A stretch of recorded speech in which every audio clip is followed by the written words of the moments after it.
as right. So as at the very beginning, as I said to all of you, and of course, this is the second leg of this SEBI class which we are proceeding towards. And in fact, rightly said by sir that our motto is to cover all those areas of the SEBI LODR. And in fact, make it so simple for you people that at least whenever SEBI LODR, at least you look at, you will remember us. So nonetheless, it is our effort to make sure that each and every provision reaches you very well.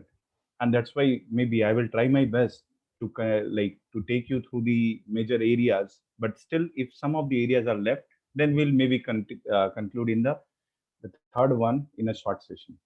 So people, like, now I'll just share the screen, and you must be having a presentation. In case you don't have, please don't get panic. We will have it. At least have some patience. And after the class also, like, you can request us, and then we will share. Right? So that's not a problem.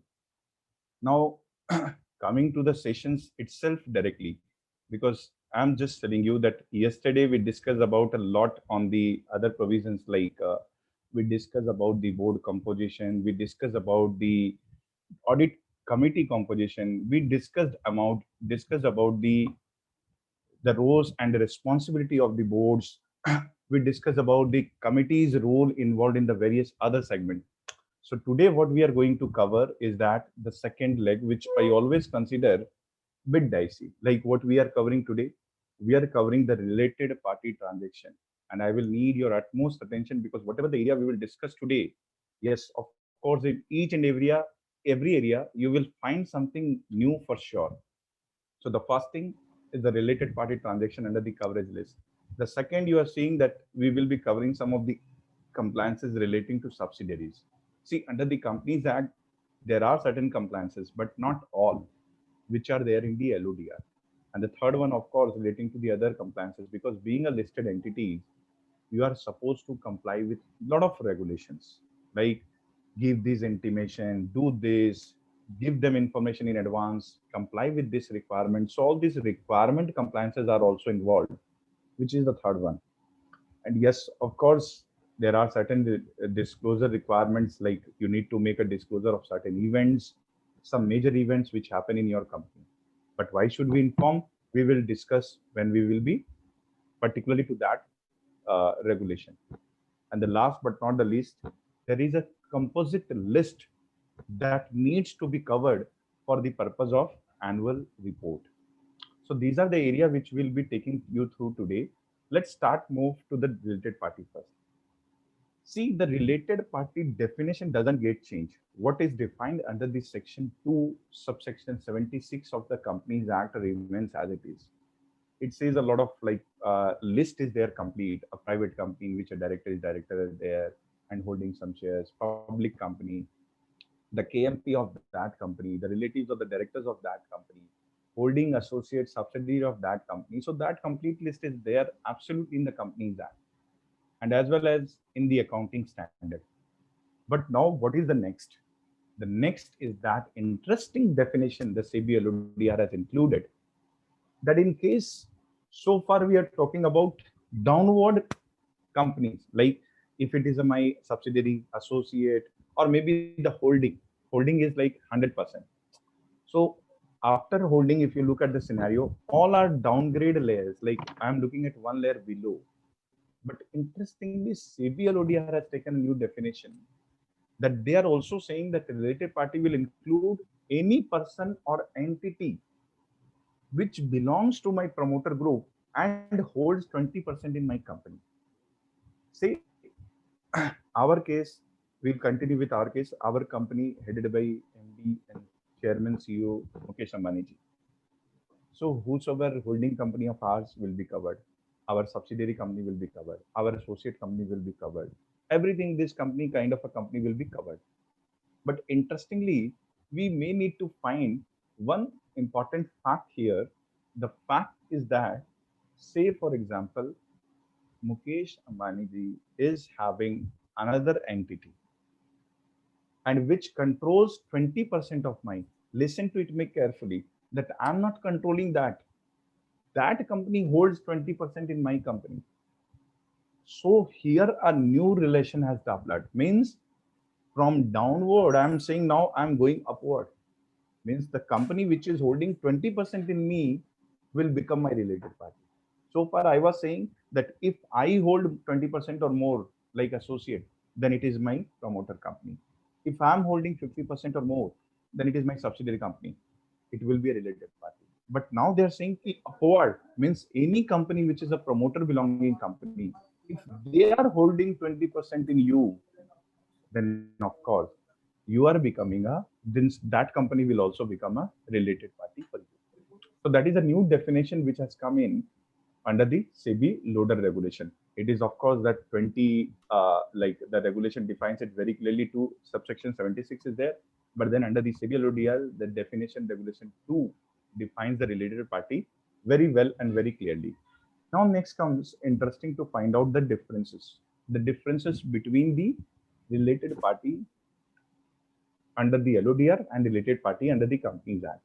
We people have a tendency, we mix up both the things because at times we think you get related party as per Companies Act. No, LODR is running separately altogether. If you look at the picture also, they are completely separated from each other.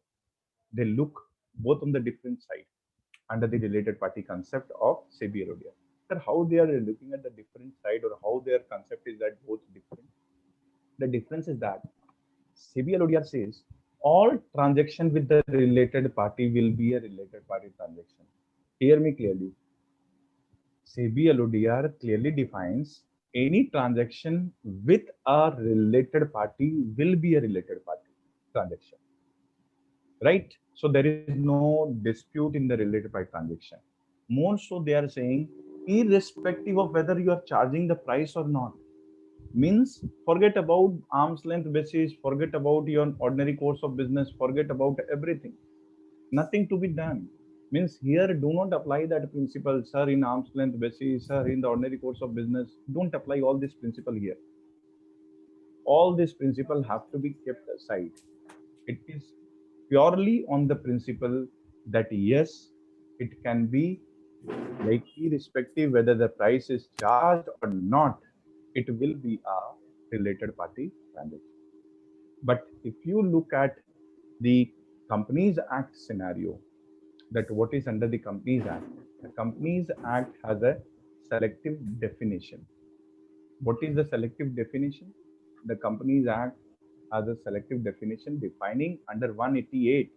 Section 188 defines a list of related party, like what exactly it is: sale or purchase of properties or goods, or like sale or dispose of the property, maybe the underwriting of shares, appointing a person in the place of profit, right? So all these are covered under the section 188. But SEBI LODR covers all. The list is endless. It's like infinity. Oh my God, sir. So that means they are going to cover everything. Yes, they are going to cover everything. Now what happens next? So that is clear that under the LODR, everything is covered. Whosoever is coming under the related and LODR will be covered. Now, next thing, what is the difference between the LODR and the Companies Act is that audit committee approval. See, Companies Act interestingly has a contradict view. For 188 transaction, some specific transaction, as I was telling you, selling of or disposing of property, sale or purchase of goods or services, underwriting, appointment in place of profit, they are having threshold, and these matters go to the board and the shareholders will go to the board if in the kind of these transactions are there, and will go to the shareholders if they are crossing the threshold, right? We all know. So that is what the view of the Companies Act is. But the SEBI has a different view here. SEBI says all transactions will be covered, and SEBI covers all the transactions for the audit committee as well. But Companies Act, for the board and shareholders, they have a list of items. But for the audit committee, interestingly, they also say all related party will be approved by audit committee. So here they are matching. At least as far as the audit committee is concerned, they both are same, that all related party should be approved by the audit committee. But after board audit committee, the both are different. Like LODR has a different view, SEBI Companies Act has a different view. So that is the second one. The third major difference is that 188 specifically requires the board approval for certain transactions. whereas SEBI LODR doesn't specify such board approval. Now, sir, so we'll not take approval. No, of course you will take approval. Sir, why we will take approval? Because keep saying you that stringent of these two, stringent of these two law will always prevail over the other one. Say, for example, if Companies Act is a strong one, it will prevail over the SEBI's Act. If the SEBI regulations are strong enough, it will prevail over the company law. Of course, sir. So we understood. So now, in any case, we will follow the board procedure as per the Act. Yes. Now there is an interesting definition. SEBI LODR says, for our purpose, like under the Companies Act, under 188, you will go to the board for those transactions. But if you are crossing the limit, you will go to the shareholders. But you will go to the shareholders if the transaction is not in the ordinary course of business or is not at arm's length basis. If the regular kind of a related party transaction is there, we rarely go, right? Because it is not required. But SEBI has a different view here. SEBI says for us, we do not know what is arm's length basis. We do not know what is ordinary course of business. What we know is the one thing. So what do you know? We know that if the transaction is a material related party transaction. So what is exactly material related party transaction? So if it is a material related party transaction, it will require approval from the shareholder. So, sir, no arm's length basis exemption, no ordinary course of business, no exemption. In fact, those transactions which are not under 188 will also be covered here under the SEBI LODR for getting the approval of shareholders. So, material related party, what you will be defining as a material? See, materiality is defined that if you are crossing 10% of the consolidated turnover. So, if you look at the screen now, it says very clearly that a transaction with a related party is considered material if the transaction which is proposed to be taken individually or taken together with the previous transaction exceeds 10% of the consolidated turnover of the company, you will need approval of the shareholder, irrespective whether it's in the ordinary course of business, irrespective whether it is arm's length basis. Forget about those two things here. And all the transactions. Means even those transactions which are not covered under 188 but will be covered here. Sir, so how come, say, can you give example? Like I'm just telling you one example. Issuance of security. We all know that issuance of securities require the like under the preferential issue. It is just a issuance. And we all know under the Sales of Goods Act, the shares becomes goods like once allotted. So taking that view, the law defines very clearly that when you are issuing the shares, instead the first issuance of shares is not a related party. When you are transferring it, then it is a purchase or goods of services. So they are saying it is as per the Companies Act, because Companies Act 188 says purchase of goods or services, etc. So they are saying since you are issuing, it's not a purchase or sale, so issuance has nothing to do with it. Once you have issued, it is allotted. Then I'm transferring it. It is a good. So then that means it will be considered as a related party transaction, right? But then SEBI LODR has a different view. They say forget about all those definitions. Any transaction means don't see 188.6 those transaction defined transaction.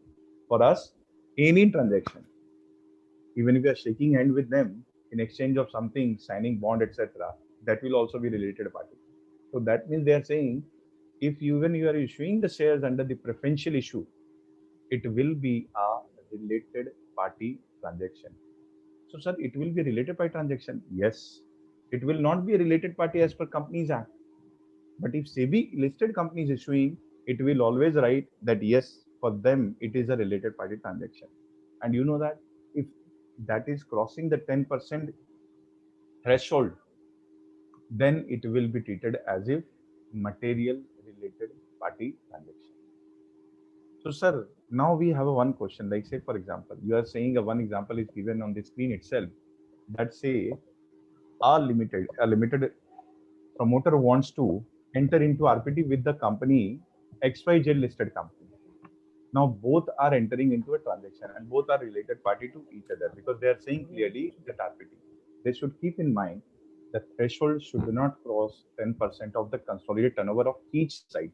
Because if I'm related party to you, of course you will be related party to me.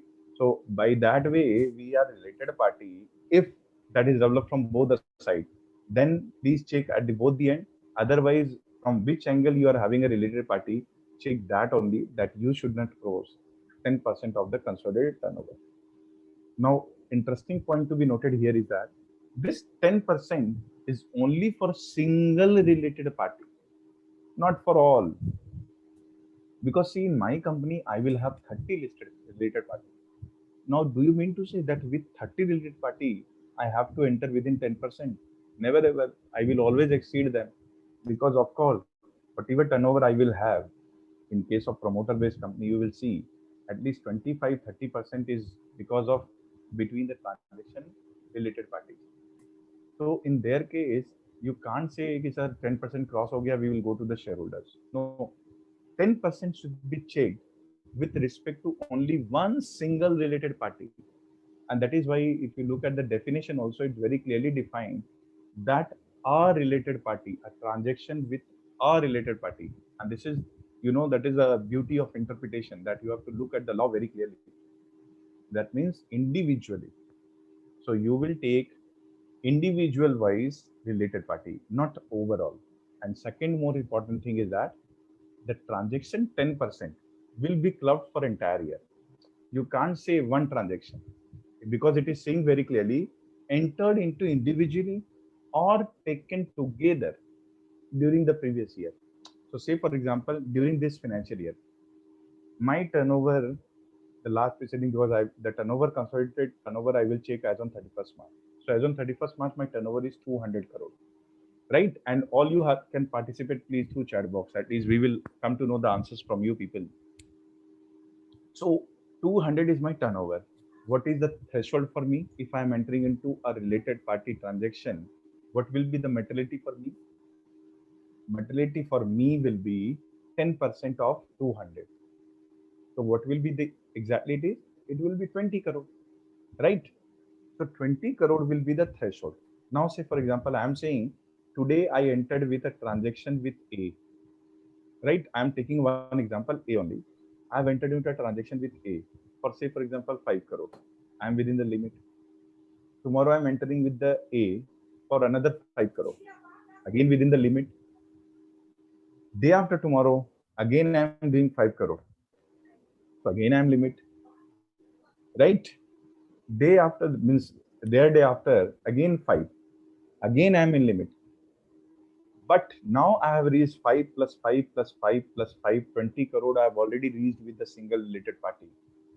So if for even 1 rupee I am entering into a transaction during this financial year, I will need to go to shareholder.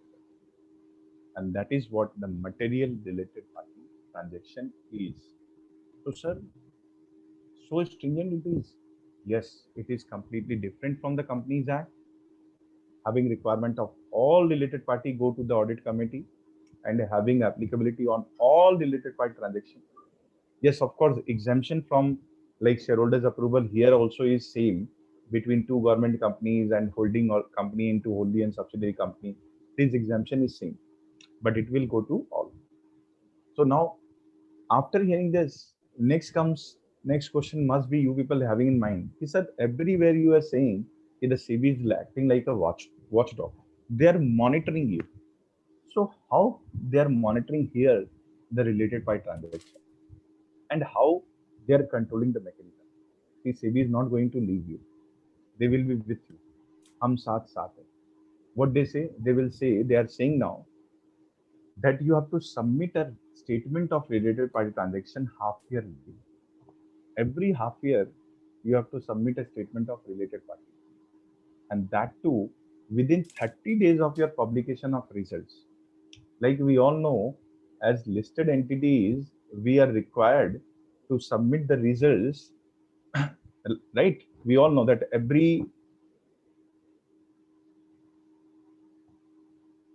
we all know that every quarterly we need to approve the financial result, which again we will discuss for your purpose. So every quarterly we approve the results, right?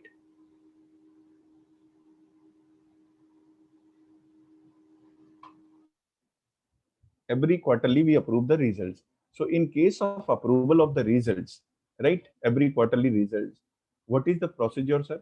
Like we will come to the result point, then we'll tell you that what is the procedure. But now for the related party transaction, try to understand, it has to be submitted within 30 days from the submission of the result, and it is half yearly compliance, right? It is half yearly compliances. So yes, sir, understood. Sir, then how the company will monitor? Company needs to frame a policy on dealing with the materiality of related party transaction, policy on materiality, and that policy should be reviewed once in every 3 years. That was also requirement of SEBI under Regulation 23 and Sub-Regulation 1. This says very clearly that this policy should be reviewed once in every 3 years. Why? Because otherwise we'll frame a policy and then we'll forget. And that policy should have threshold also, that how you will determine different materiality for different transactions. So harsh it is if you look at the entire scenario, that it requires the disclosure as well, it requires the policy as well. So sir, now we got the idea that yes, SEBI is there, that they are going to act as a watchdog for us. Yes, that is what I was saying from the very beginning, that SEBI is not going to allow you to make a skip for the related party transactions or like board composition, committee composition, whatsoever. So this is what the about related party transaction. Now, apart like from the related party transaction, we'll make a move to the material subsidiary. Now, when I talk about the material subsidiary, first thing comes, ki, sir, under the Act, Companies Act, we heard of a definition in the section 2 that there is a subsidiary definition, that if we control 50% or more in that company, that becomes our material subsidiary. Sorry, that becomes our subsidiary. But sir, what is material? Like everywhere there is a material. If we come to the RPT, it is a material RPT. If we come to the subsidiary, SEBI says material subsidiary. Yes.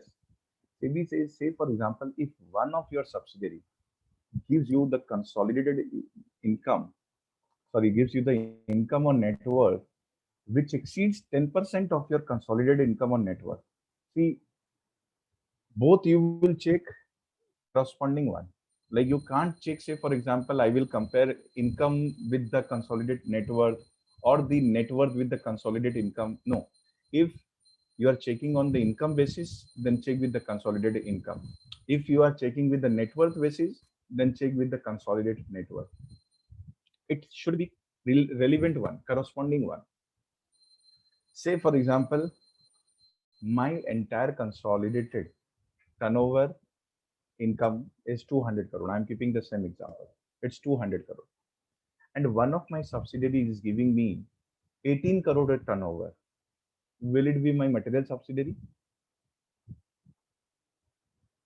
18 crore, 18 crore. So will it be my material subsidiary? The answer will be simply no. Why it will no? Because the reason it is giving lesser than 10% of my consolidated turnover. But if that subsidiary is giving me 22 crore income, 22, so my answer will change. Yes, obviously you people are right. Answer will be yes, because they are giving me more than 10%. So if you are checking on the income basis, check on the income. If you are checking on the net worth basis, check on the net worth basis. Any of the criteria is triggered, then it is material subsidiary. So sir, हो गया तो हो गया material subsidiary. Why we need to worry? No, you need to worry, because once it is a material, then you will be required to appoint one of your independent director. Means holding ka one independent director will become a director on the subsidiary. Oh my God, sir, you will make independent director sit on the subsidiary. Yes. Why? To monitor the affairs of the subsidiary, because it is your material subsidiary. It is your bread butter. Like I'll just quote with the perfect example in a family. If like there are 4 5 sons or 4 5 daughters, etc., those who are earning good, you will always see the most earning one, the who is the one earning most for you. Then what will happen in those cases? The parents or means the society will always have more affection towards them. right? Because they always consider them the starred one. So that is what even the concept of SEBI LODR says, that if it is a material subsidiary, then please appoint someone to look there and to monitor there.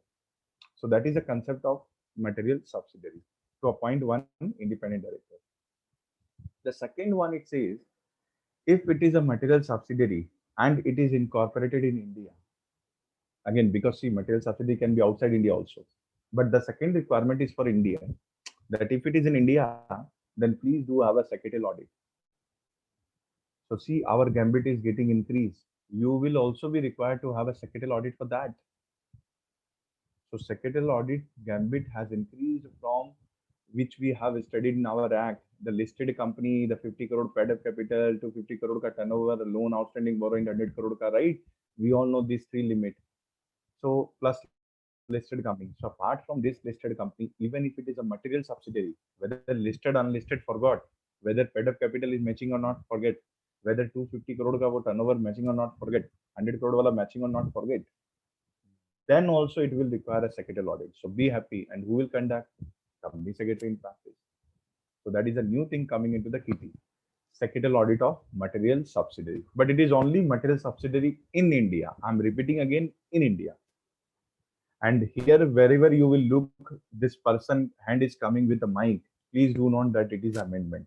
It was a generally this amendment you will say कि नहीं sir क्या amendment हुआ है तो इधर से काट के नीचे लिख दिया. Yes, this amendment was more or less grammatical, language framing amendment. Earlier it was saying shall give annexure. Now they have like taken the word annexure at the end. So there is a grammatical amendment only, nothing else.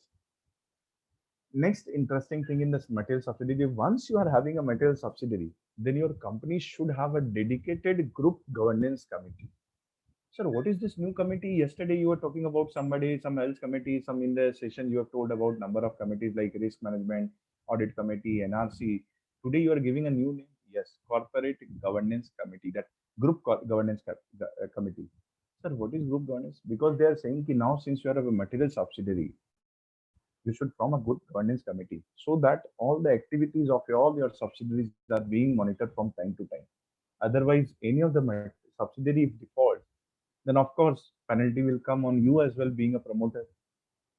So to avoid those kind of a repercussion, a group governance committee is desired. Or if you are not having that committee, then at least framework should be developed or a policy should be developed that how you are monitoring the compliance of subsidiaries. Oh my God, sir. So again, the gambit has increased for the compliances. Yes. So that is why I keep saying, see the importance of compliance. See how much requirement it is. So as far as material subsidiary is concerned, first we studied that yes, one independent director should be there on the board of that material subsidiary. Second, we got to know material subsidiary in India should have independent secretarial audit report also. Then we also got to know that group governance committee should be formed. Yes, the good governance committee should be formed. Sir, anything else as far as the material subsidy concerned? Because we have one question. Yes, so what is your question? Sir, we have a question that don't you think that if you are appointing the holding ka ID in the material subsidiary, then the ID will change the nature because we heard that ID should be independent. He should not receive any apart from anything, any remuneration, etc. Yes, very good. We heard independent director should not be like concerned or relative of that person should not be there in the associate, etc. Holding company subsidiary. Yes, very good. But see, here there is a no relation. He is getting appointed in the capacity of director only, and there is no bar if the independent director is there on the holding and subsidiary in the same capacity. There is no bar. But if you are appointing the relative of independent director in that company subsidiary, then both will be ceased to ID because now relative has come into the picture. But if he is only getting appointed on the material subsidiary, then there will be no bar. And here I would like to draw your attention why this 20% is popping up here on a screen. That for the independent director purpose only. See again to make confused like many of the students to make the students especially confused. The SEBI deliberately has changed the limit. Like for the material subsidiary, the general term they define 10% threshold, 10% of consolidated income, 10% of net worth. But they are saying only and only, I'm again repeating, only and only for the ID purpose. When you are appointing your one ID on the other board, for ID purpose only, they are keeping the threshold of 20%. So here, even say, for example, my consolidated turnover is 200 crore. I'm just taking another, it's a 200 crore. And my one subsidiary is there, which is giving me 22 crore. First of all, I would like to know answer from you people, whether it is my material subsidiary, yes or not. Consolidated turnover is 200 crore. Very good. It is my material subsidiary. But now second question immediately comes. If you are saying it is a material subsidiary, for the independent directorship, will it be considered as a material?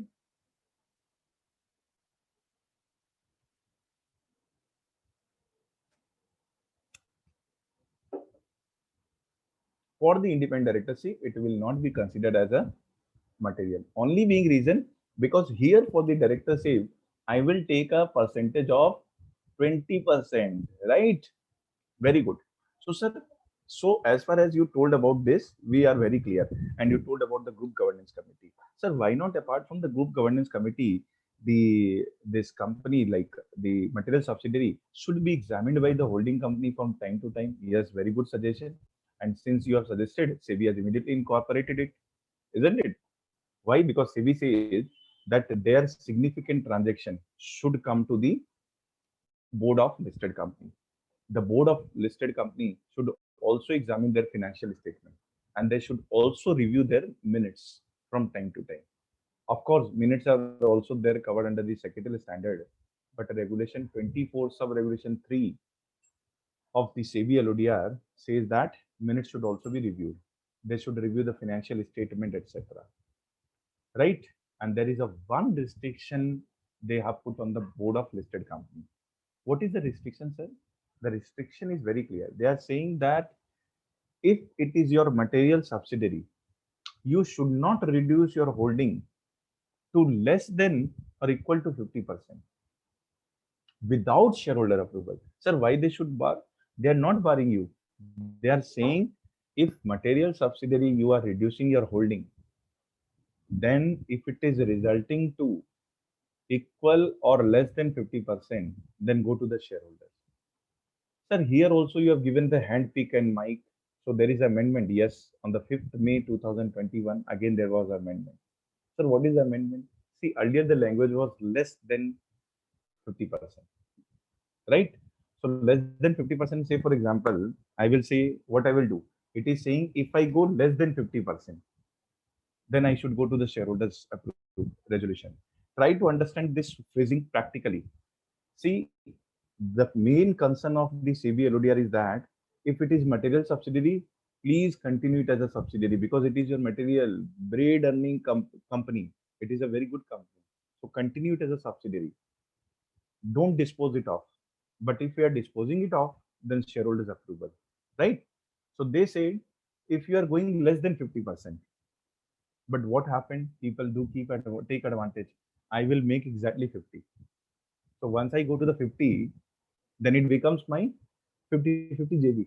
Like it's no longer a subsidiary because in order to have a subsidiary, I should have majority. So I should have more than 50%. So I will just reach 50. I have sold my share, right? But up to 50%. Like not, I'm not going the less than 50% slab. I'm just ensuring that I'm holding 50%. And I've avoided shareholders approval. I've taken the advantage of the drafting. So that's why they are corrected it. They are now saying less than or equal to means even if I'm making it equal to, then even I may be penalized, right? Even if there is a equal to. So now you understood. That means even if I'm trying to reduce it to like holding my say for example today I'm holding 74%. So if I'm going up to 50% today, then it will attract shareholders approval. But earlier, if I'm going to 50%, I will not require because it was less than 50%. So still I'm holding 50%. I used to say, no, no, just look at the language. I'm holding 50%. So say we said, don't be over smart. They have inserted the word equal to. So that means the moment you are going up to 50%, you will be taken, right?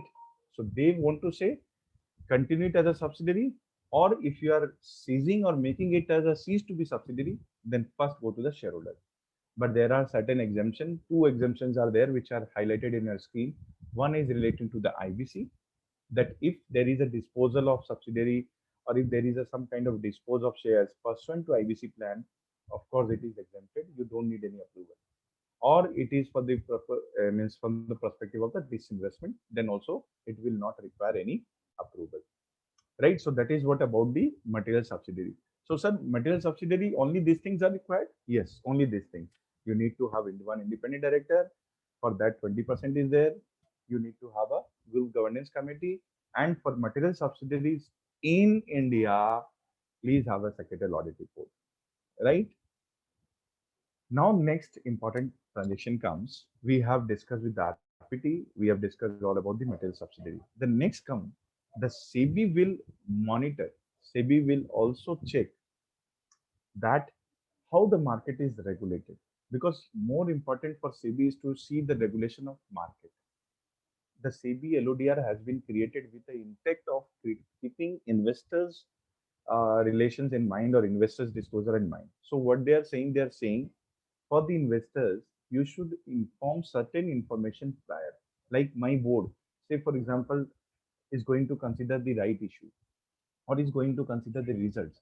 So they are saying, of course, after the results, if your results jumps in, there will be very much volatility in the share market. So why not you inform in advance the people that yes, result is coming out, and that's why if you people mature enough, you must be noticing आपके घर में mummy papa लोग होंगे, जो भैया होंगे, ये sisters होंगी, जो आप देखेंगे trading वगैरह में they are involved. So what they do, if some company is coming out with a result, they immediately get the notice. They start investing कि ठीक है इस कंपनी का रिजल्ट होने वाला अच्छा, invest दो shares, and immediately on result आते ही वो देखते हैं कि उसमें jump आया कि movement आया कि नहीं. Why? Because prior intimation to the stock exchange is there. And more so with the prior intimation, they always make it clear that the market should be aware of all the information. Nothing should be hide and seek. But intimation should contain the date of board meeting. So, sir, prior intimation, we have to go to the stock exchange. Yes, whenever you are having board meeting to consider certain items. Certain items means SEBI is not saying for every board meeting. See, if my board meeting is meeting only for normal affairs, no need to intimate. But if it is for certain items, then you need. And they have further segregated it. There are two classes, like where one, you are intimating 2 working days in advance. Sir, what is 2 working days? See, working days, interestingly, since you have noticed out, I will define it. This definition has also been inserted in this amendment of 5th May 2021. The SEBI defines working day means the days when the tradings are being executed on the stock exchanges. That means Saturday, Sunday excluded. There is no trading, so Saturday, Sunday excluded. Even some holidays are excluded. But that holiday, you should check it from the stock exchange. Don't count your holidays because it is a stock exchange working day. So if a stock exchange is off, so don't see, for example, there will be many festivals in Maharashtra. Gudi Parva, they are having a leave. Mahashivratri, they are having a leave. So don't think, okay, we were not having a leave. So here it was no leave. So, sir, stock exchange open hoga. No, you have to look at the holidays of stock exchange when you are giving the intimation. And they are saying 2 working days, excluding the date of board meeting intimation and the date of board meeting. That means, say, for example, I'm giving it on Monday. So my meeting can be only possible on Thursday. Why? Because Monday will not be counted the day I'm giving the intimation. Thursday will not be counted the day of board meeting. So Monday, Thursday will not be counted. 2 clear days should be there in between. That is Tuesday, sorry, 2 working days, Tuesday and Wednesday. Right? And unfortunately, say for example, if there is a holiday on Wednesday, then your board meeting should be on Friday. So you will count 2 working days and exclude those days. Meeting and intimation should be excluded. So 2 working days you will count, right? And there are certain matters. For what matters you will give? Like matters for the proposal of buyback, You will give some certain intimation in advance for the delisting. See, these all matter are very sensitive. Buyback, delisting, fundraising. If you are raising a fund, like say for example, I'm considering issuance of bond, then also it will require. I'm declaring dividend, I need to intimate 2 working days. I'm declaring bonus, I need to see. Here also the person is there with the mic and hand. So sir, here what is the amendment? Earlier there was, the language was like that. Declaration of bonus issue in case bonus is mentioned in the agenda paper. So what used to happen? The board used to announce it randomly. Intimate नहीं करते थे. They never used to intimate. Why? Because they said it was not on an agenda. So बोला, how you have discussed it today? बोला, as per SS, we discussed with the consultation of chairman, like chairman permitted the item, all the director consented, and we decided to declare the bonus. So immediately some sensitive information come out in the market, and the market is like going here and there. The prices are jumping here and there of the particular that share. So to avoid that, SEBI has ensured that this irregularity should not be there. So now they are saying very clearly declaration of bonus shares. So that means even if it was not there in the agenda paper, you can't discuss. So that means the board should be aware in advance. You can't say that we met today and suddenly we thought, why not we give the bonus? It can't be like that. You have to think of it in advance, inform the stock exchange in advance, and then go ahead with the bonus. So that market will not jump here and there to regulate the market. Because SEBI, you know that in the executive days, बचपन में जब हम लोग पढ़े थे, yes, of course, bachpan for me, like we people always, for you people and all, we always say executive is bachpana. So bachpana mein jab padhe the ki that SEBI is there to regulate the stock market. So from that perspective, SEBI ensures that bonus shares, this kind of a irregularity should not happen. So for all these matter, 2 working days advance intimation should be given. So sir, you were saying some two categories here. The another category is 11 working days in advance. 11 working days in advance. Oh my God, 11 working days. Yes, 11 working days advance in some cases, like where you are altering the nature of security.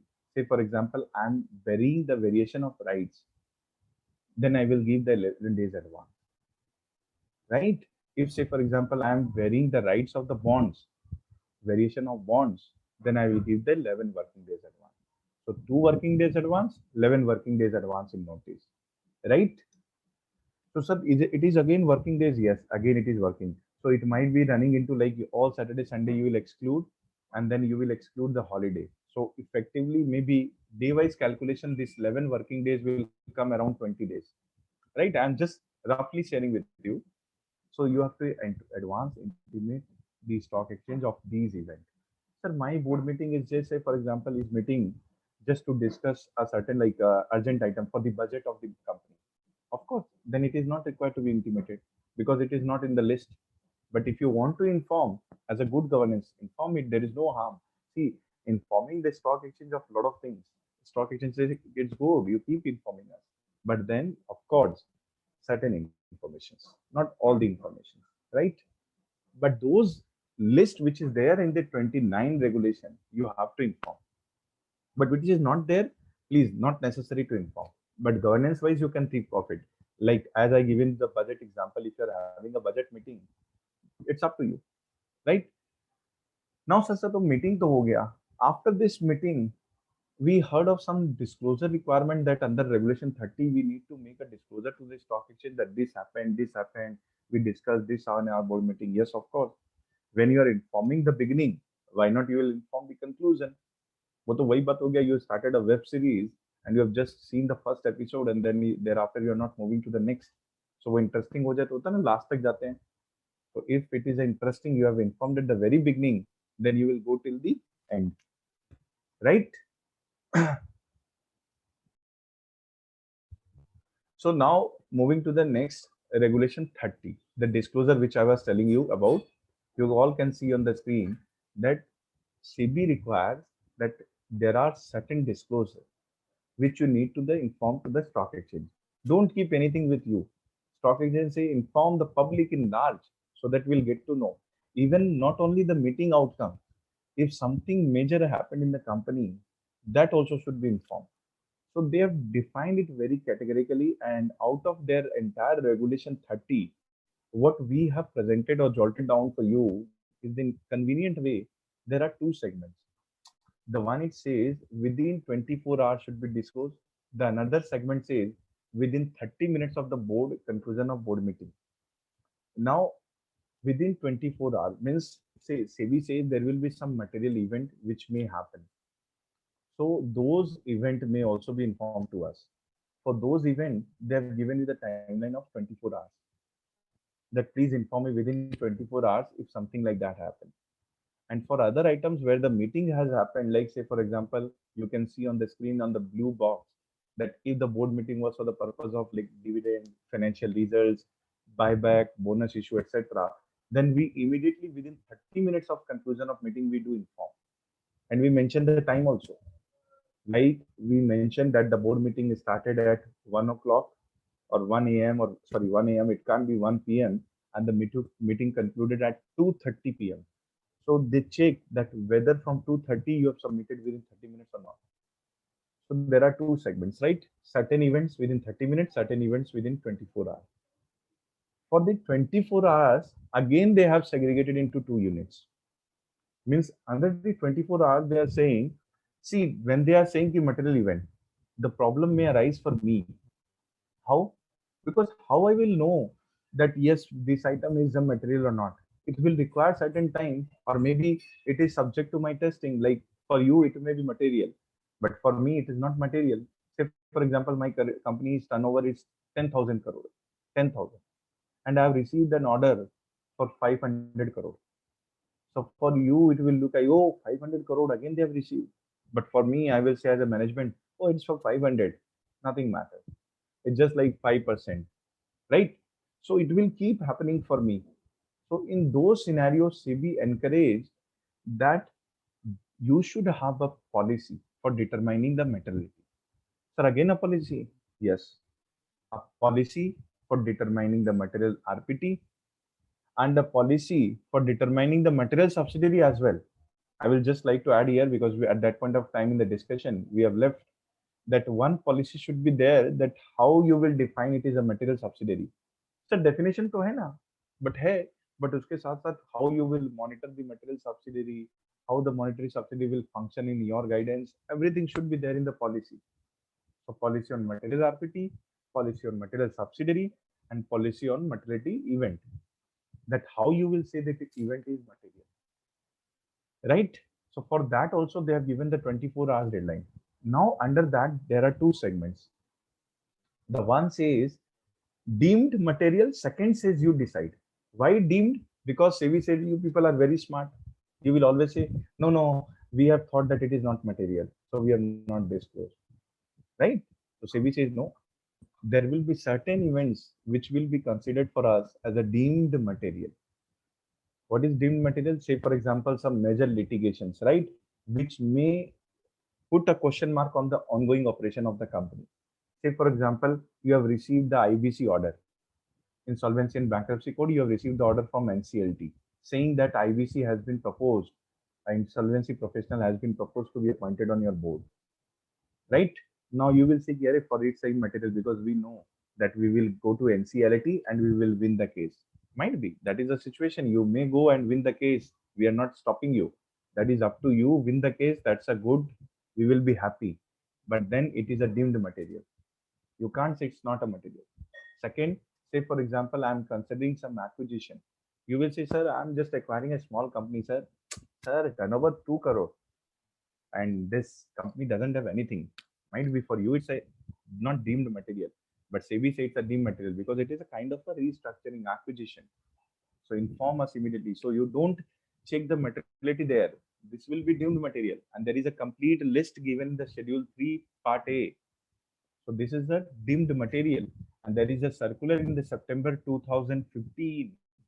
There is a circular in the year September 2015 which defines very clearly that what are the list of the deemed material part A, complete exhaustive list, and then the all other matters is up to the board that how they will decide the materiality. But for certain item, you will give within 30 minutes of the board meeting. This is also defined.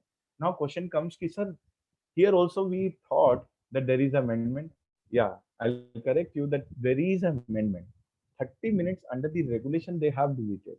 But why not I have deleted here intentionally? Because the reason being, they said as may be the time specified therein, means in the schedule. And if you go to the schedule and read with the circular, this 30 minutes is already there. Presently also this 30 minutes is existing. So that's why we kept it in unchanged, that the board meeting outcome should be informed within 30 minutes. Like it's that's why you reason, when you will be joining some company, you will get to know from the experience and you will remember us.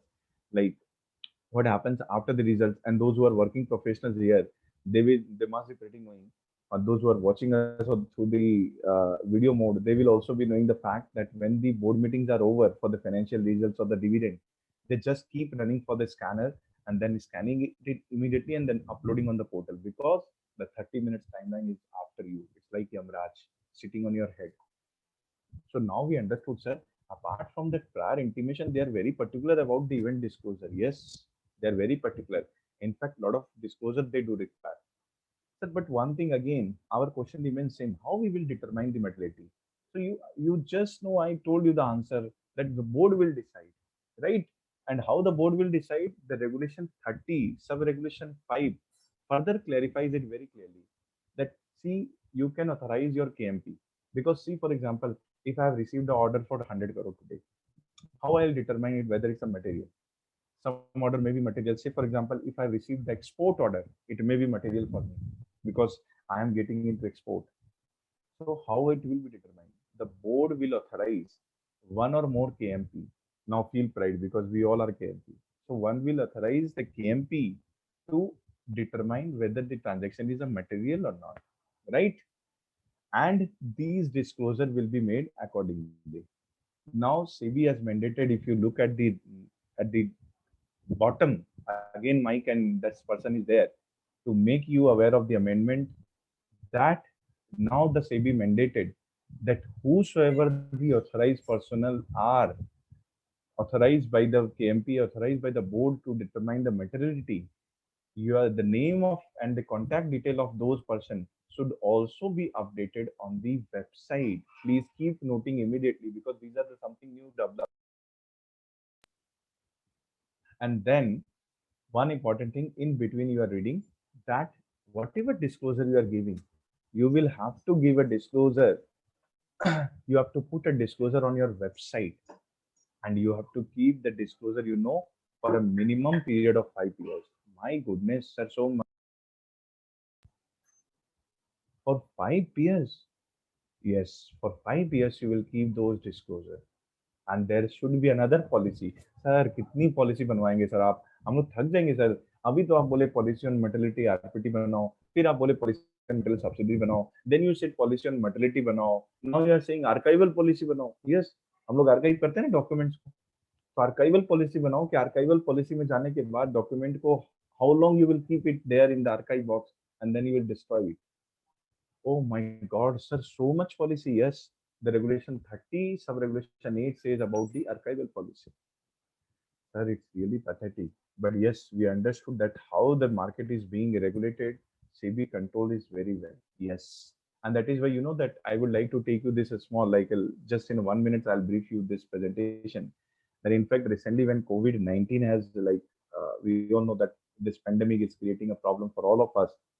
In fact, at the very beginning, at the onset of this pandemic, the companies went under lockdown, right? Some companies announced the lockdown, etc. Some company didn't. So SEBI mandated that yes, it is a material event. If it is a lockdown, you should. People were taking a view that since it is a government and everyone knows in the world, why specific information? So SEBI said no specific. But still, even if somebody know, tomorrow you will say, okay, my result people know that it will be more or less same 10,000 crore turnover. Even they know, you should make a disclosure within 30 minutes. So even if they know that there is a lockdown, you should inform it.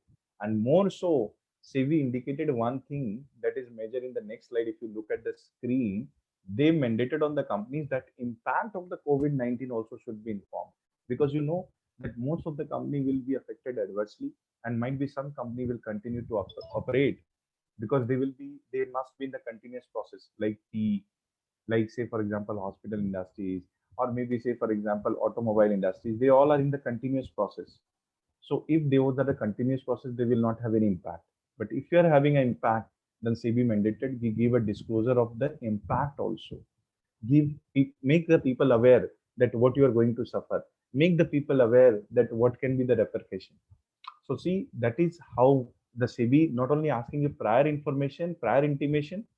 Prior intimation, we all know it is for prior intimation in advance of 2 working days and 11 in advance of 11 working days, right? And disclosure, certain disclosure within 30 minutes, certain disclosure based on the materiality. Under the materiality, again, there are some deemed material and some decided on the board, right? Once we understand that, then next comes the filing of statement of deviation. Sir, what exactly it is? See, at times what happens is that I'm hope that this screen has changed and you all can see the statement of deviation. See why this concept has come. We all go to the public issues and we borrow the fund and we take the money, and then after taking the money, then how you are utilizing the money, where this money is going. SEBI wants to keep a check on all this in order to ensure that the money is being protected. The money is in the safe hand. The money is being safeguarded.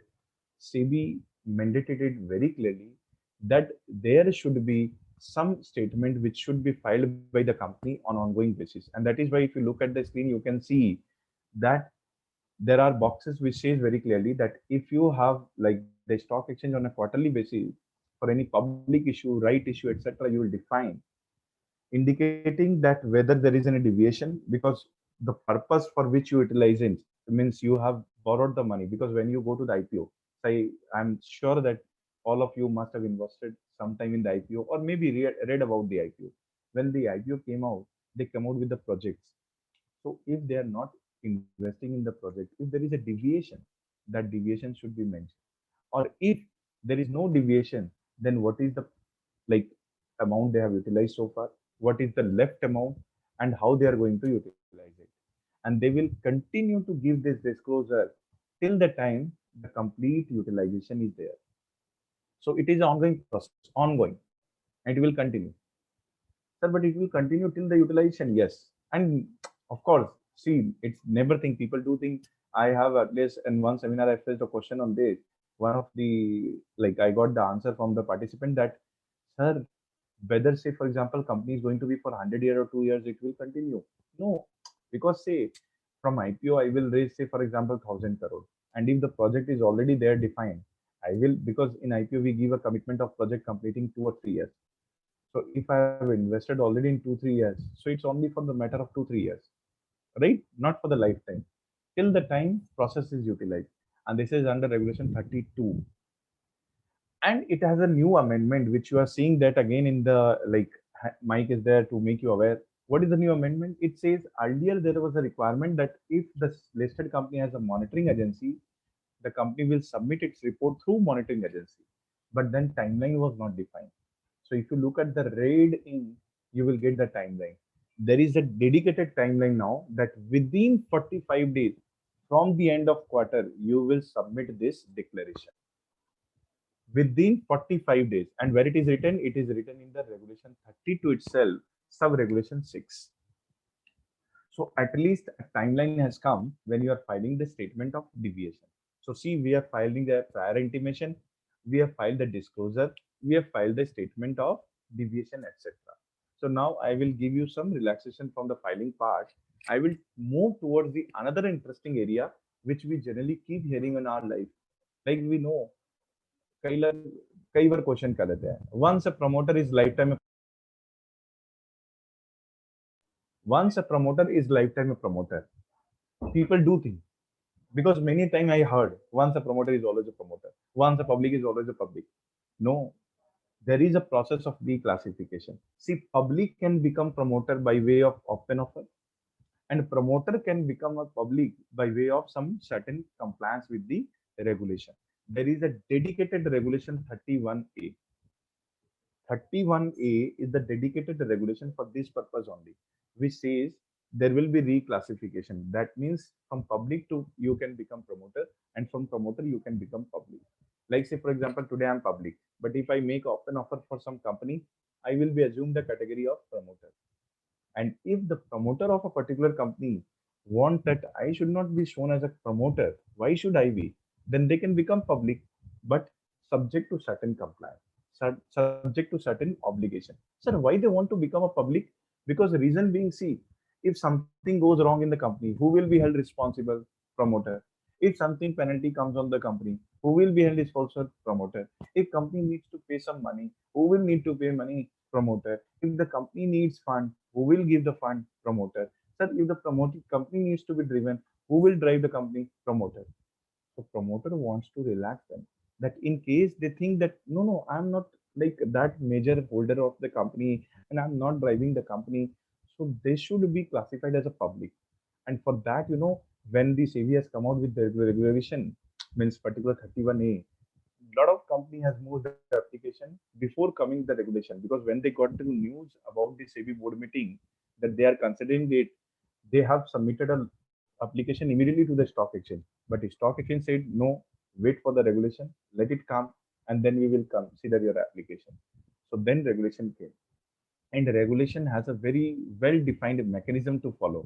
How the mechanism is there, if you look at the screen, it's a very well defined. It says first you make application to stock exchange. What application? That I want to delist, means I want to make myself from promoter to public, right? But you will not make, you will give it to the company. Company will make this application. SEBI will examine it. And if you're listed on, say, for example, many stock exchange, say NSE, BSE, etc., then they will consult with each other and they will see whether you have complied with all the condition. If you have complied and made disclosure, then they will give go ahead. So means I have to make the application just simple. I will write to the company, company will give to the stock exchange will examine, they will see condition fulfilled, they will give disclosure. See, if you look, don't worry. We are still to discuss the conditions. So SEBI will check those conditions. And now those conditions, the obligations are on all three persons. First, on the promoter who is trying to make himself public, right? First will be of that promoter that if I want to become a public, I should comply with this. Second is on the listed company, because if that company is saying, okay, I have received the application, they should not keep their eye closed. They should examine it and they should say, yes, we have examined. And in fact, our company is also running in a well manner. Then they will next take it to the board. And the board is the final one. Board of what? Board, not SEBI board, board of listed company. The board of listed company will take a final call that yes, we have also analyzed and now we think it's okay. And then finally the application will be submitted. But it is also subject to shareholders approval, right? The board will recommend it to the shareholders for their approval. So it will go to the shareholders for everything. Yes, it will go, because shareholders should know that you are running away from promoters to public, right? Otherwise, say for example, if anyone who is say for example, if I fulfill all the condition and I know that the company depends on me, but I am still making myself public, so that shareholder may not like me. Shareholder will not allow me, because of course, if promoters are there, we are having a strength. Promoters are like the parents of the company, right? So that has to go through the shareholders. So sir, they are having all the three obligation, yes. And we will have a look at one by one. It's a very easiest and simple format. You will understand in 1 minute, will not take more than that. Like say, for example, on the screen, you can say promoters have an obligation first that they are not holding not more than 10%. Why I'm together? I'm not saying all promoters. Like say, for example, a promoter, or maybe for example, I'm also wanting my brother, we don't want to continue. So we both are making applications. So together we should not cross 10%. Or if individually I'm going, I should not hold more than 10%. So sir, if you are holding more than 10%, then then I can't go for promoters to public. There is a restriction. If you are holding more than 10%, right, then there is a bar. You can't make application. Up to 10%, yes, please come. But if I'm holding 15% and I'm saying, no, I want to become public, I can't become. So reduce your holding, maybe sell it out of the market gradually, because there is no bar. Creeping acquisition limit is there, 5%, dispose it off in a tranches, right?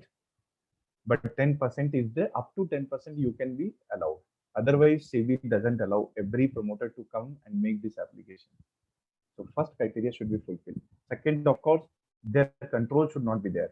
Like even if, say, for example, today I say my holding is not there, but in my, say, for example, all I know, those person who are holding the shares, they are under my control, and I control them by way of agreement or etc. So that should also not be there. So control, forget control. Holding should be limited to 10%, and then you should not have any special rights. Like if I will attend the AGM, I will have a superior rights. No. If I attend the board meeting, I will have a double rights. Casting vote, no. All these special rights will not be there with you. If you are fulfilling all the condition, and it has to be maintained all the times. Sir. One weird question, you know that. Please don't mind. One weird question has come into mind. Today I will make application. I'm holding a less than 10%. Tomorrow, after becoming public, I will gradually raise. No, no, no, no. That is why they are saying all times your intention should not be bad. Today you decrease it and make application for public, and then later on you make your holding 15%. How they will allow? So the moment you breach this limit, you will become promoter. So kabhi promoter, kabhi public promoter. So please mention that all these conditions should be maintained all times, all times.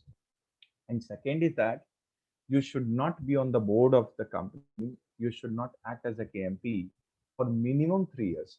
Say, for example, because KMP is employment, so they can't bar you, right? KMP is like an employment, so they can't bar you. They can't say that in future time ke liye you can't become a KMP. At least for 3 years you don't become. After 3 years you become the KMP. That's not an issue. But at least 3 years, please get out of the board and the KMP. And 3 years के बाद आ जाओ, वहां पर कोई दिक्कत नहीं है. But holding बढ़ा लिया, प्रॉब्लम है. कंट्रोल ले लिया, प्रॉब्लम है. स्पेशल राइट्स ले लिया, प्रॉब्लम है. So these three all the times, these two for 3 years from the date of application. And lastly, you should not be fugitive offender or willful defaulter, which we know it has become a quite common language for us. Whenever the promoters are there, any declaration has to be given. Don't think be it a CB, ICDR, be it like any act, we have to give this two declaration for sure that I'm not a fugitive offender and I'm not a willful defaulter, right? I'm not saying something special. It we all know. So these should be given at the time of application. Sir, these are by the promoter. You were saying some condition also to be fulfilled by the listed company. Yes. If you look at the listed company should maintain minimum public shareholding. Like 25%, we all know as per SCRA, they should maintain that. Second, there is trading should not be suspended. See, it should not be like that trading suspended, company chal hi nahi raha, and then they are coming with the application. No, trading should be on. And there should not be any dues to the stock exchange. Sir, how come dues is coming into picture? Due is coming into the picture from one angle only. Why? Because the reason being, say for example, if my one of the vital promoter is going out, maybe he is holding 8%. Because see, if you are holding more than 10%, you can't exit at any cost, right? As I told you. But one of my promoter, he is holding 8%, but he is running out, making him public. Now thereafter, we know all these promoter are not like worth of paying anything, and the company is not having a good position. So stock exchange का भी तो दिल हिलता है, so they want to make sure उनका भी दिल है भाई, धड़कता है. If you look at the NSE and BSE Sensex, they keep fluctuating. So it is their heartbeat. So they are saying that if the promoter is making a move out of becoming public, you should pay at least first. Like our dues should be clear. Otherwise, we will not process your application.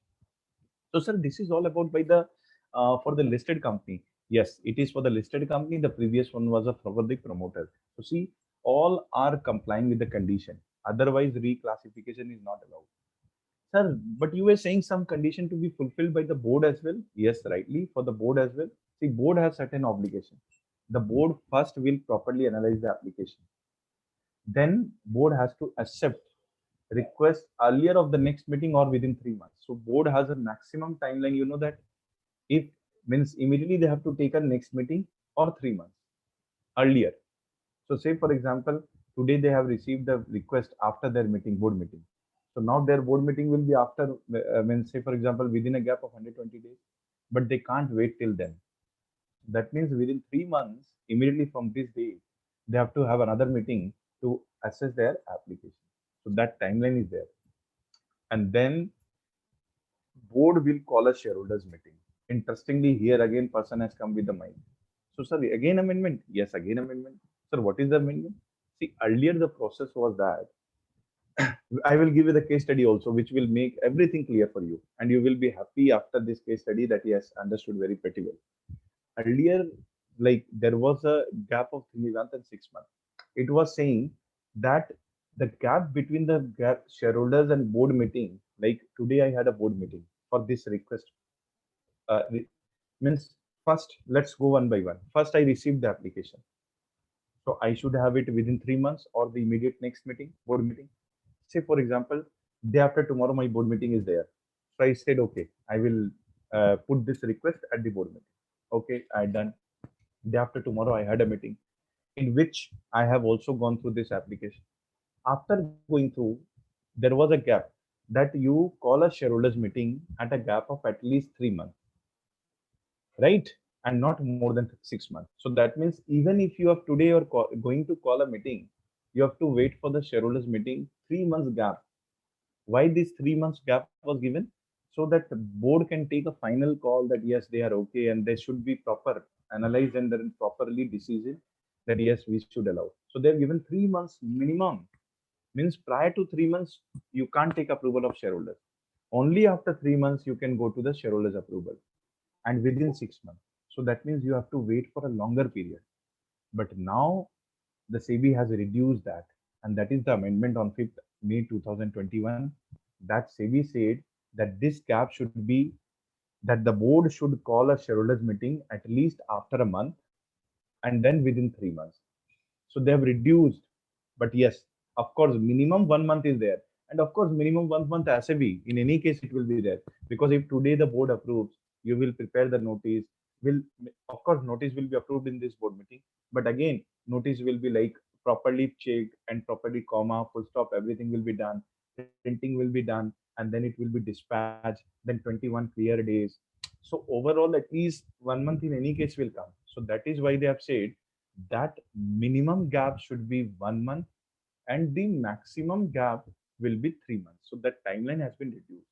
An interesting thing, as I was telling you, for everything you will go to shareholders approval. No. In fact, they have given certain relaxation. So you must be happy. What relaxation? The one is that they are saying that if the promoter is holding,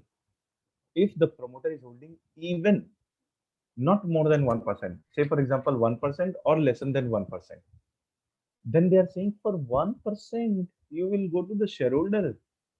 See, for 10% is the application criteria. Don't mix up.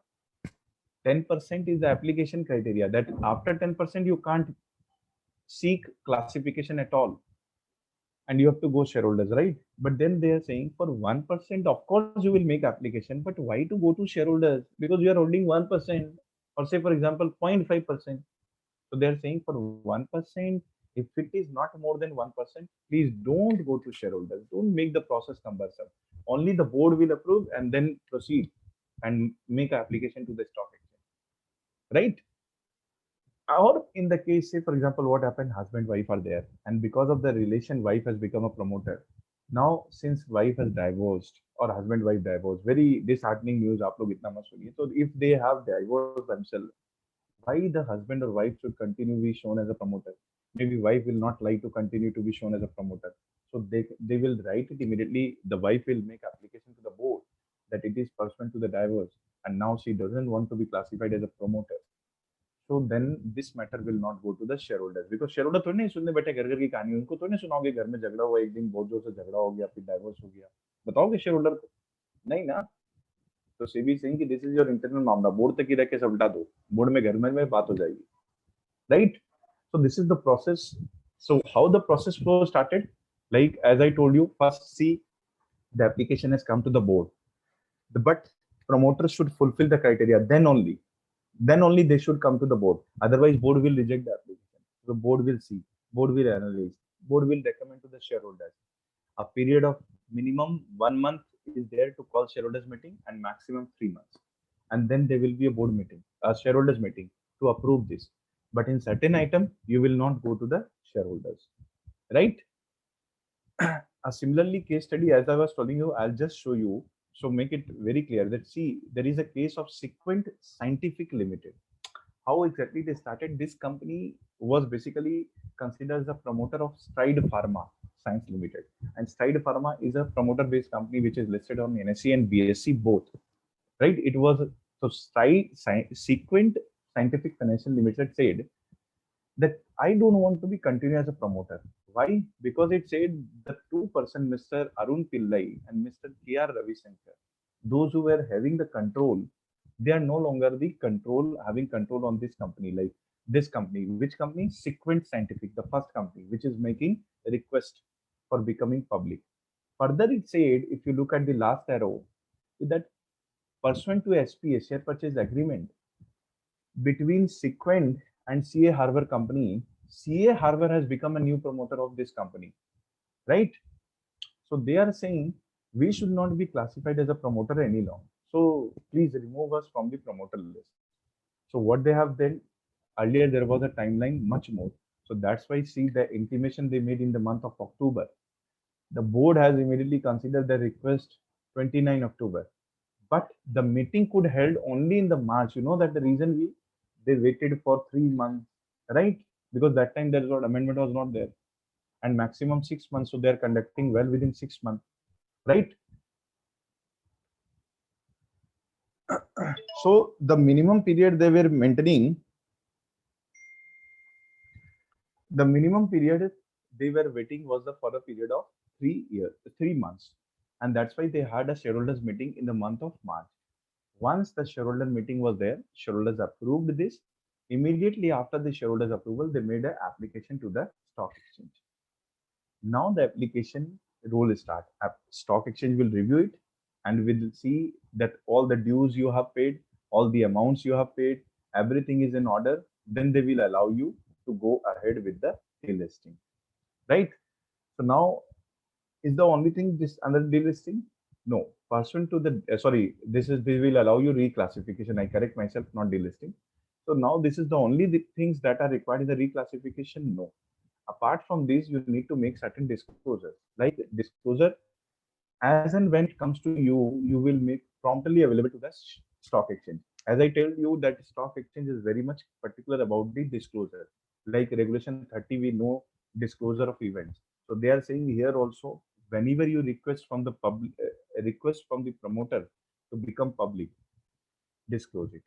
Whenever you are having the board meeting where you have approved this request, submit the meeting of that board minutes to the stock exchange, of course, not publicly.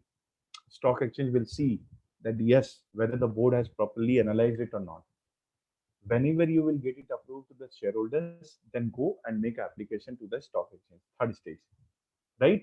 And finally, once the stock exchange is convinced and they are saying, okay, make him from promoter to public, zero of zindagi, then you will give a wider intimation to the outsider. But there is a certain exemption under this reclassification. You see the yellow dot, yellow box, that pursuant to IBC and pursuant to the regulator, which has been inserted recently. Because see, regulator, why they have inserted the word regulator? Because in fact, in some cases, SEBI may take a call to reclassify some of the promoters on their own, pursuant to some investigation. In fact, ROC may recommend that this person should not be classified as a promoter, make him public. Even same can be done by the income tax. So in order to ensure that even from the like under the IBC, if you are being reclassified from being promoted to public, there is no issue. It is exempted. Even it is allowed in some cases by the regulator. Means even in certain cases, the regulator can also ask for the reclassification, and in those cases also the exemption will be there. You will not be required to comply with the process, and these exemptions are covered in the regulation 31A, because this entire reclassification is by way of 31A, and in sub regulation 8 there are exemptions. So what we have covered, the reclassification of promoters from promoters to public. So see, like all this way, just to recapitulate what we started with, the some like some interesting topic, or you can say that some jargon topic as well of the LODR, the RPT, the view like coverage of the RPT under the SEBI LODR being wide coverage, like even the preferential issue I have given example, which are all covered here. How the policy will be framed for policy of materiality, how the authorized KMP will be there, their disclosure will be there. Then we have covered the material subsidiary compliances, secretarial audit, one independent director there, group governance committee, then of course a policy on the materiality subsidiary as well. Then prior information to the stock exchange that this is the information I will be submitting. Before doing anything, you are informing to the stock exchange that I'm going to do this, but only for those matters which are specified, not for every, like budget and all I have given example. Tomorrow, say for example, I'm having a by board meeting for considering the expansion plan, or like say for example, only for the purpose of offices, etc., sitting arrangement, or maybe remuneration of certain officers, etc. So for these purpose, you don't need to have intimation to the board, sorry, stock exchange. Then we have covered the next era, the disclosure, where we have considered that whatever the disclosure you will give, and it depends on the entirely regulation 30. And for this also, you will form a policy for determining the mortality event, right? So how you will determine, there are two segments, like one where you will intimate within 30 minutes, one where you will intimate within 24 hours.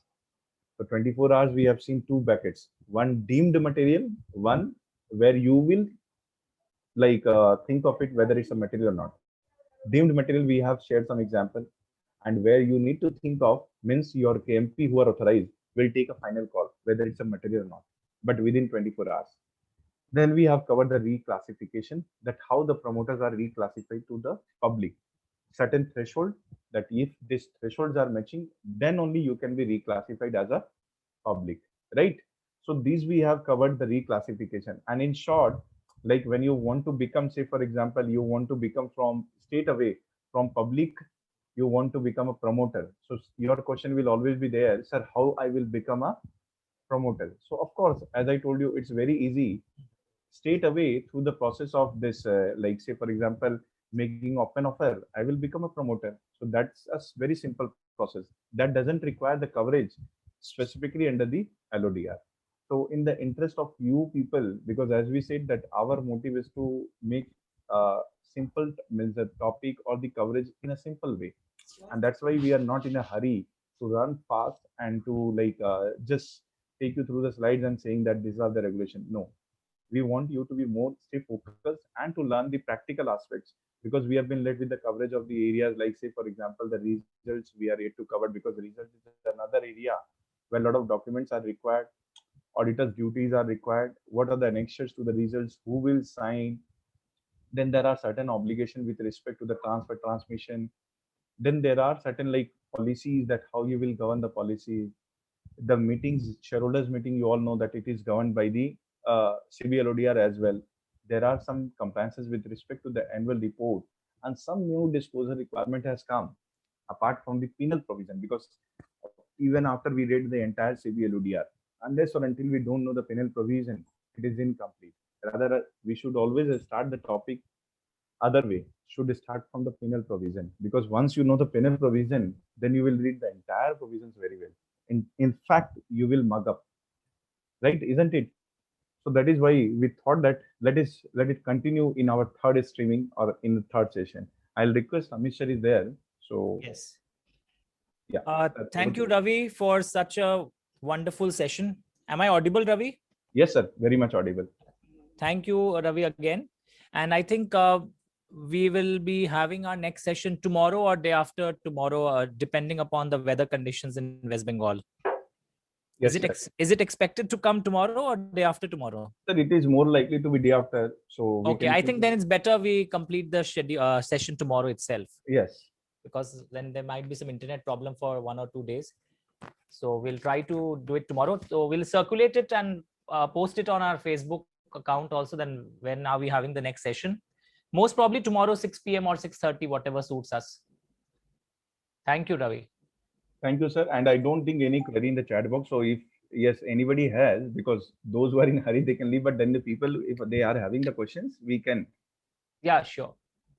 There is a one query that if the question regarding board composition or RPT, whether we can write LODR or Companies Act. See, you have to check the question itself. Like, see if it is like a normal question, like what are the requirements with relate to the board constitution and the your RPT. Say for example, constitution of board. So if it is say for example 3 marks, so you should understand pretty well that it is mainly originating from the Companies Act. But say for example, they have mentioned it very clearly that apart from the like they are saying XYZ Limited company, which is listed on this. Now, once you got this hint that it is listed, you should write from the LODR perspective as well. And it depends on the marks also. Say if it is for 4 marks, of course, you will understand that irrespective whether they're listed or not mentioned, you should cover the both. Same situation is for the RPT. If RPT, it is like they will give you the company name in any case of a transaction study. So if you are pretty well getting the name that it is a public limited company only they are writing, then of course you don't need trigger the listed. But if they are silent, do write both. Or they are very explicitly they are mentioning that it is listed, then cover the listed. One question is from the Sardarji that the statement of deviation is event-based compliance. Yes, if I'm having the right issue, if I'm having the bonus issue, or sorry, or if I'm having the IPO, if I borrowed the fund from that issues only, then only it will be required to give the utilization statement or the statement of deviation. Otherwise, if I've not taken a money from the market like right issue or IPO, why should I give? One question is there, but within 30 minutes, how is it possible all the transaction? Yeah, it's a very practical question, you know that, and that is why perhaps LODR is working on. I guess sooner or later they will think of streamlining it, because I know that is a practically it's very challenging. Within 30 minutes from the end of meeting, you scan it, upload it, and that too scan should be readable. Nowadays, you should people those who are at present on this call, they will understand that nowadays the stock exchange has one more requirement that all the PDF should be readable version. So that means they should be editable. If they are not editable, then they will not update. And one question is coming that material subsidiaries 50% holding dispose procedure. See, we explained it that if you are in any case, CBL ODR it wants that in material subsidiary, like whatever your subsidiary is there, you should continue to hold their 51%. Their intention is that it should be because it is your material subsidiary. It is your bread and butter earning company. Why you are losing that? So they are saying if you are reducing your holding in extent where your shareholding goes less than or equal to 50%. Say today I am holding 52%. SEBI is happy. SEBI is like, okay, no problem. But I am thinking, boss, I will give 2% to somebody else. Why to continue this? So they are saying if you are reducing it to the extent that it is becoming 50% or less than 50%, that means it is seizing your subsidiary in short, means it is no longer continuing as your subsidiary, then do not transfer such shares unless or until you take prior approval of shareholder. If shareholder agree that please dispose of shares, then agree, then go and dispose of because it is a shareholder's money. But without shareholder, please don't dispose it off from your subsidiary kitty. I hope it's clear to you. There is a one question, sir, is maximum directorship in such metal subsidiary is counted? In maximum, yes, yes, obviously that subsidiary company, if it is a listed, like say for example, if it is a listed, then only you will count because maximum directorship, if you are asking from the Companies Act perspective, it will be counted because he is a director. There is a one question, what will be the penalty or fine if we could not upload within 30 minutes? See, of course, the SEBI at the first instance will give you the warning in such circumstances. Say, for example, if you couldn't do 30 minutes, say, for example, it took 40 minutes. So SEBI will give you the warning that please do not do this kind of a thing, right? But if you are giving after 2-3 hours, your meeting concluded 2:30 and you are submitting at 5, we will see very clearly what penalty will be imposed. And it depends on the circumstances. On the financial results, see, under the penalty, they are having an instance based, like 10,000 per event. So it is up to the SEBI, they will charge the fine or not, or they will give you the warning letter. Nowadays, SEBI issue a new letter, where, the stock exchange, which is called warning letter. And they will give it to the compliance officer that please be aware that in future you shouldn't do. This time you have accepted your excuses, lamb excuses, but next time you don't. It's just like a classroom where teacher used to say, "AI, don't do this. Next time if you do this, I'll make you out of the class." So this is kind of a warning letter they will issue on this meaningless penalty. But yes, of course, for other penalty, like for board composition, for audit committee violation, constitution violation, they have a penalty. But for these submission, say for example, 24 hours. So in 24 hours, they have mentioned if it is delayed more than 24 hours, give with the reason. So they will admit it. But if you are doing it regularly, they will give a warning letter second time. And next time, they will impose penalty. Right? Somebody has questioned practically how it will be decided that the company has not disclosed. It's very clear. As I told you the example, when you will give your outcome to the stock exchange that my board meeting held, you will write there, it is under compulsion. You will write there that my board meeting had started today at 12 or 1 o'clock or 1 p.m. and concluded at 2:30. So they will see from the letter if it is concluded 2:30 when they have received on their portal, because you will upload this letter on their portal. So if it is uploaded within 3 o'clock, good enough. But if you're uploading at 3:30, they will notice it that you have delayed. So they will monitor from that. Don't worry, SEBI is a watchdog. They are not going to miss out anything. And yes, of course, as a good governance, people do mention reason for the delay, but people generally comply with it. In some cases, like say for example, 30 minutes, people do submit this intimation. There is a one practical question that if you need to mention the delay reason. In many cases, I can tell you recently, when the company couldn't upload it within 30 minutes, they have uploaded with a reason that there were some technical glitches at their end. Say, for example, immediately after my board meeting, my server went down, my inverter and everything went down. A complete breakout. Say, like as just example I'm giving, we are all anticipating there is a like we all are anticipating there will be some kind of a low pressure or cyclone kind of a thing near the West Bengal. So if say for example due to disruption is there, electricity is not there. Immediately after the board meeting, it collapsed. My inverter is not there, generator is not working. How I'll give? Where I'll run? So in those cases, you will submit with the reason. But then before that, since it is a very practical question, I will give the practical answer. Both the stock exchange NSE and BSE has designated email ID, and they keep saying, say for example, if you cannot upload through your portal, or if you're facing some issue, please mail to us at least within 30 minutes. So mobile you have, scan it. If you will say, sir, all mobile went recharge, means all went mobile were dozed off, it is not acceptable. Some mobile must be working. Take a photo from mobile, get it scanned through CAM scanner we all use, send it to the stock exchange ID from the person's ID, and then say that yes, we are having some technical issues. It will be uploaded soon, but since we couldn't upload, we are sending through email ID. But even if net is not working, both you will be saying, sir, electricity gone, mobile tower also gone. Then sir, because you people have a question. So then in that case, once the restoration will be there, you will submit with the proper detailed reason, with the proper backup that there was no electricity, there was no electric means tower in the zone particularly. Right? I think I have been practically able to answer your question. One of these Sardarji has given a good answer to us. He has said that most of the companies do follow the practice. They will write the time once the paper are ready to be uploaded. Yes, very good. Because see, this is a practice, and that's why you will notice most of the companies like they do write the timing with the hand, because the reason only that once they see that scanner is working, we are near the scanner, the email is working. Yes, now they mention the time of conclusion. Very good answer. Thank you. So if you have any question, then we take. Otherwise, we wind up, because we all know it's a Sunday to enjoy for you. So we conclude with the bye-bye to everyone, and thank you so much. Thank you, everyone. Thank you, sir. Thank you.